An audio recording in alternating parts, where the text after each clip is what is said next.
बिस्मिल्लाहिर्रहमानिर्रहीम। अस्सलाम वालेकुम नाज़रीन, मैं हूं आसिम नसीर और आप देख रहे हैं हमारा डिजिटल चैनल आसिम सीरीज। नाज़रीन, मेरे साथ मौजूद हैं मशहूर मॉरफ एस्ट्रोलॉजर मलिक महबूब साहब।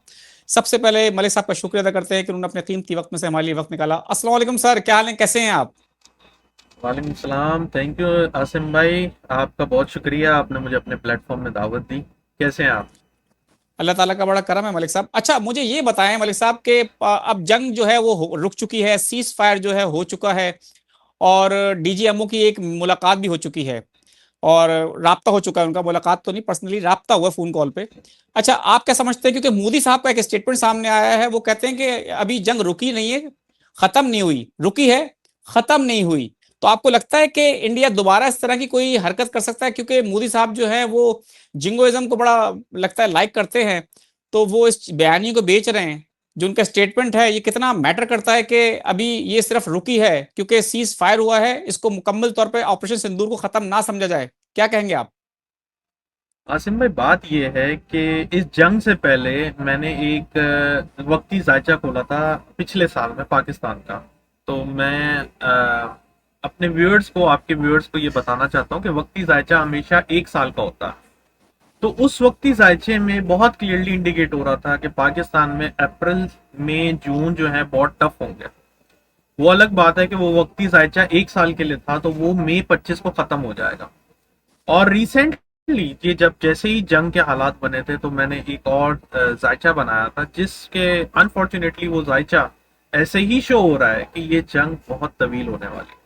अनफॉर्चुनेटली, मैं नेगेटिविटी नहीं फैला रहा हूँ, मैं पैनिक नहीं कर रहा हूँ और मैं सनसनी नहीं फैला रहा हूँ, लेकिन मुझे डेफिनेटली दिख रहा है कि ये जंग एपिसोड्स में होगी। ऐसा नहीं है कि ये जंग अगर अभी रोक दी गई है तो ये खत्म हो गई है। ये जंग कंटिन्यू होगी। और मार्क माय वर्ड, जैसे ही मार्स, जो मार्स है प्लैनेट, वो नेक्स्ट हाउस में ट्रांसिट करेगा 5 जून, 5 जून से आप देखेंगे कि ये जंग के फिर बादल मंडलाने शुरू हो जाएंगे। और इसके अलावा 18 मई ऐसी एक डेट है जिसमें सीडिंग होगी। सीडिंग से मुराद ये है कि कोई ना कोई ऐसा केस बनेगा जिस पे बहसो मुबाइसा फिर शुरू होगा। तो जून और जुलाई बज़ाहिर मुझे बहुत खतरनाक दिखते हैं।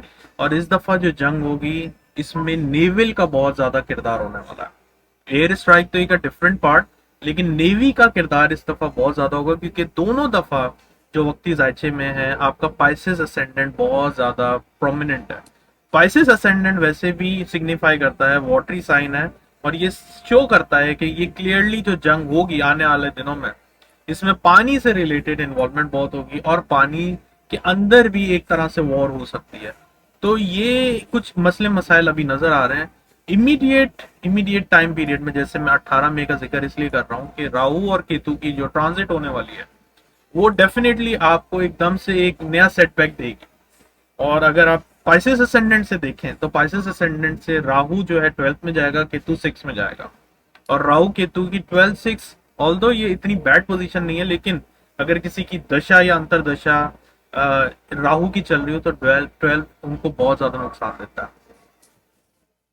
बिल्कुल ठीक है। अच्छा मलिक साहब, आपने तो सनसनी ना फैलाते हुए भी सनसनी फैला दी है, क्योंकि आपने दोबारा से एक बड़ी पेशेंगोई कर दी कि जंग जो है तवील होने वाली है और इसमें दोबारा से शिद्दत आ सकती है। हमारा आपसे सवाल अब ये है कि जो अभी हमने देखा कि पाकिस्तान ने उनको चारों शाने चित किया, और हमारे फाइटर्स जो थे, हमारे जो जेट थे, हमारे जो एयर फोर्स थी, उसने भरपूर कारकर्दगी का मुजाहरा किया। और हमने देखा कि बड़ा, लेकिन दोनों तरफ से बड़ा नुकसान भी हुआ। हमारा बेशक कम हुआ, उनका बहुत ज्यादा हुआ, जानों का नुकसान हुआ। जान किसी की भी जाए, इंसानियत का हम हमेशा से एहतराम करते हैं दोनों तरफ का। आप क्या समझते हैं, अब जो जंग होगी उसमें आप समझते हैं कि ये जो हालिया जो कार्रवाई हुई है, इससे ज्यादा शिद्दत होगी, या थोड़ी सी इसमें आप समझते हैं कि इतनी शिद्दत नहीं होगी, या इससे ज्यादा शिद्दत होगी? आपने बड़ा मुश्किल सवाल कर लिया मुझसे। आप सही बोल रहे हैं, मैंने वाकई सनसनी नहीं फैलाई है। अनफॉर्चुनेटली हम लोगों की मुलाकात ऐसे क्रिटिकल सिचुएशन में हो रही है कि मुझे ना चाहते हुए भी ऐसी बातें करनी पड़ रही है। नॉर्मली मैं ऐसी नेगेटिव बातें नहीं करता हूं, मैंने जैसे आपको कहा है। लेकिन जो प्लानिटरी कॉम्बिनेशन है वो बहुत ज्यादा टफ है, इस वक्त बहुत ज्यादा टफ है। तो खैर, पहला इंटरव्यू है तो मैं नहीं चाहूंगा मैं सारी नेगेटिविटी बातें करूं। लेकिन मुझे ऐसा लगता है कि हमारे चाहने वालों के लिए, कि आने वाले दिनों में डेफिनेटली आपको जो है पाकिस्तान में मसले मसाइल तो नजर आएंगे, लेकिन आपके इमरान खान साहब, इनके लिए बहुत फेवरिज्म होने वाली है। जी। तो सर ये तो एक हद हद से बात अलग बात हो रही है, लेकिन मैं आपको इसलिए बता रहा हूँ क्योंकि ये एक ऐसा टॉपिक है जिसके ऊपर ऑलवेज क्वेश्चन मार्क रहता है। लेकिन मैं फेवर की बात कर रहा हूँ कि उनको थोड़े से मसले मसाइल में थोड़ी कमी आती हुई आपको नजर आएगी, और ये जून में ही होगा।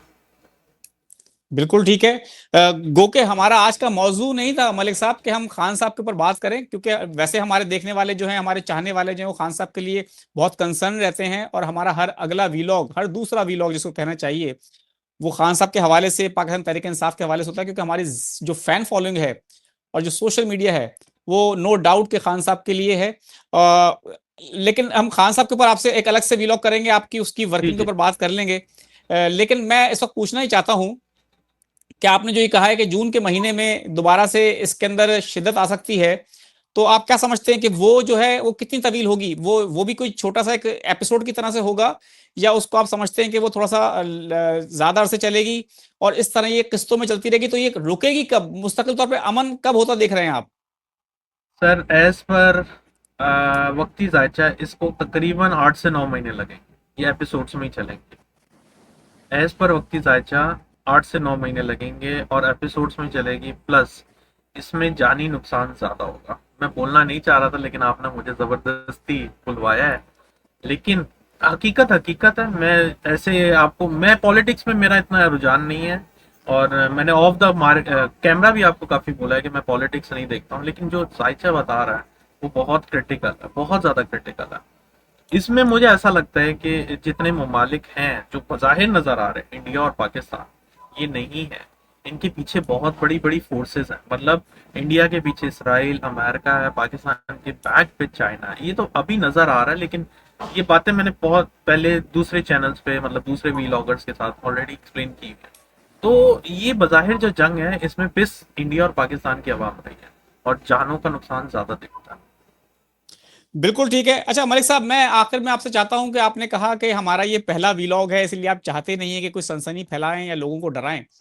लेकिन हमारी हमेशा से रिवायत रही है और हमारी कोशिश रही है कि आसिम सीरीज के ऊपर हम चाहते हैं कि जो भी बेलाग तज्जिया हो, बेलाग यानी कि जिसको बेलाग मेरे ख्याल से मुश्किल लफ्ज हो गया, बहुत सारे लोग ना शायद समझ सके, लेकिन मैं चाहता हूँ ट्रू प्रिडिक्शंस होनी चाहिए। यानी कि हम लोगों जी। को, अपने व्यूवर्स को अंधेरे में नहीं रखना चाहते। अगर आपको कुछ ऐसा नजर आता है कि जिसमें लोगों को अगर आप आगाह कर सकते हैं, लोगों को हिफाजती तदाबीर बता सकते हैं, लोगों को हिफाजती इकदाम के लिए कह सकते हैं, तो प्लीज ये प्लेटफॉर्म जो है, प्लेटफॉर्म हाजिर है आपके लिए। आप काइंडली लोगों को बता सकते हैं कि कोई हिफाजती इकदाम करने हैं, घरों में रहना है, क्या करना है, किस तरह से लोग अपना जो है सेफ्टी सिक्योरिटी कर सकते हैं। देखिए, मेरे ख्याल से हर मसले के पीछे इंसान के पास बैकअप प्लान होना चाहिए। अब हर इंसान का बैकअप प्लान डिफरेंट होगा। अब जो हिफाजती तदाबीर हैं, ये तो फिर गवर्नमेंट निकालेगी, लेकिन मुझे ऐसा लगता है कि इस वक्त बैकअप प्लान के लिए अगर आपको इन्वेस्टमेंट या मेजर कोई आपका कोई फंक्शन है, कोई शादी ब्याह का मामला है, या वॉट एवर कोई है, तो उसको आप थोड़ा सा बैकअप प्लान के साथ लेके चलाएं। क्योंकि मुझे नहीं लग रहा, अल्लाह करे मैं गलत हूँ, अल्लाह करे मैं गलत हूँ, मुझे नहीं लगता कि जून और जुलाई इज अ गुड टाइम। इसमें बहुत ज्यादा फाइनेंशियल क्राइसिस भी होंगे। जानी माली नुकसान तो मैंने आपको बता दिया है कि मुझे जानी नुकसान ज्यादा दिखता है। और ये राहु का पीरियड चल रहा है, राहु ऑलवेज टेक्नोलॉजी पे जाता है।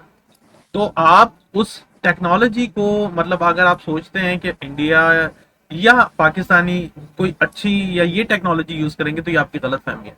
वो आउट ऑफ द बॉक्स एक ऐसी टेक्नोलॉजी यूज करेंगे जिसका किसी को ख्याल नहीं होगा। मैं दोनों ममालिक की बात कर रहा हूँ, तो ये चीजें बहुत क्लियर हैं कि इस दफा जो टेक्नोलॉजी या आने वाले दिन होंगे वो अनप्रिडिक्टेबल होंगे। इसलिए बेस्ट वे ये है कि आप अपने प्लान के पीछे बैकअप प्लान रखें। बिल्कुल ठीक है मलिक साहब, बहुत बहुत शुक्रिया हमें वक्त देने के लिए। नाज़रीन, यहाँ हमारे वीलॉग का वक्त खत्म हुआ। मुझे और मलिक महबूब साहब को दें इजाजत। अल्लाह हाफिज।